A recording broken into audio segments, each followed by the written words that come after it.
Hi guys, it's Catriona here from Glencoe Tourism.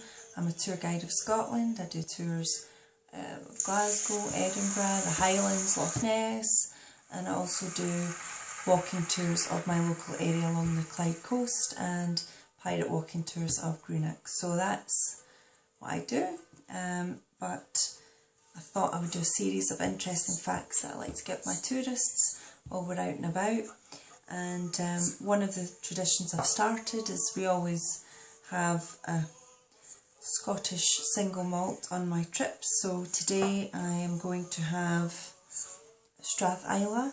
It's the oldest distillery in the Highlands. It's a Speyside malt and this is a 12-year-old. So I'll slange you at the end. I'm not going to do it just now because I tend to start to slur my words as the time goes on. So we'll leave that to the end, but it's good to know if you've got a whiskey, you can cheers with me at the end. But today we're going to talk about Glencoe. Glencoe is one of my favourite tours. It is up about 2.5 hours from Glasgow and it's along the West Highlands of Scotland, and it's probably one of the most stunning, beautiful places in the whole world. It has the moorland of Rannochmoor, and it's got the hills, the mountains of the Three Sisters and Glenetive, etc. And it's a little tiny village which is so historically significant in the tale I'm going to tell you in a moment. But it's definitely one of my favourites, and there's literally, I can sit with my camera the whole time on the way along the way because it's just a photo opportunity after photo opportunity. And that's why I tend to love it so much. But the history of the area, one of the things when you get out of Glencoe, there's something about, you just get a feeling, you just get an eerie feeling that something happened here, and something definitely did happen there. In 1692, that's where they had the massacre of Glencoe, and it's where King William, who was also known as William of Orange, he came in to be the king when he married Anne, who was the daughter of James VII of Scotland, James II of England, who was exiled. So he came in and they were Protestants, and it was a whole big Catholic Protestant thing. But anyway, I'll discuss that on a different day. But anyway, he had requested allegiance from all the clans in Scotland, and the Clan MacDonald of the Glencoe area had yet to send their allegiance, purely because of the weather at the time. It was the middle of winter and the poor folks couldn't get all the way to Edinburgh, and that was the biggest issue.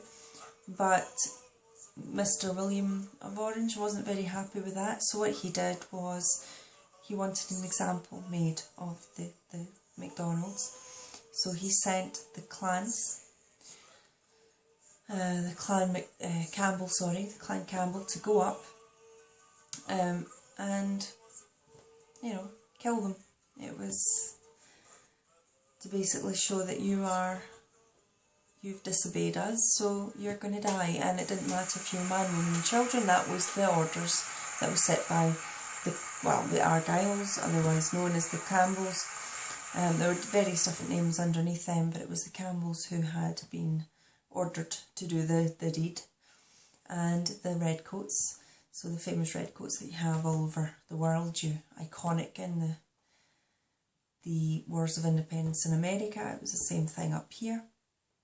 But anyway, the thing that made this such a horrible, horrible, horrible story was that there's something called the Highland Code. It's a hospitality thing that the Highlands used to do, and it didn't matter if you were their friend or their foe, you would be looked after if you turned up at somebody's door. And that's exactly what happened. The Campbells turned up pretending that they needed shelter. So the MacDonalds let them in the snowstorms and the horrible blizzards of that time of year, let these people in, and as they slept, they were massacred, they were murdered.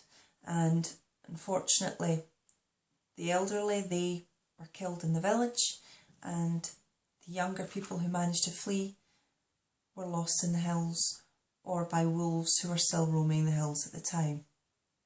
A number of people managed to flee and escape, and that's why we have the legend and know exactly what happened today. But it was quite a gruesome blot in history, so I thought I'd tell you a bit about it. And if you come on one of my tours and you get out at Glencoe, you now know a bit about it.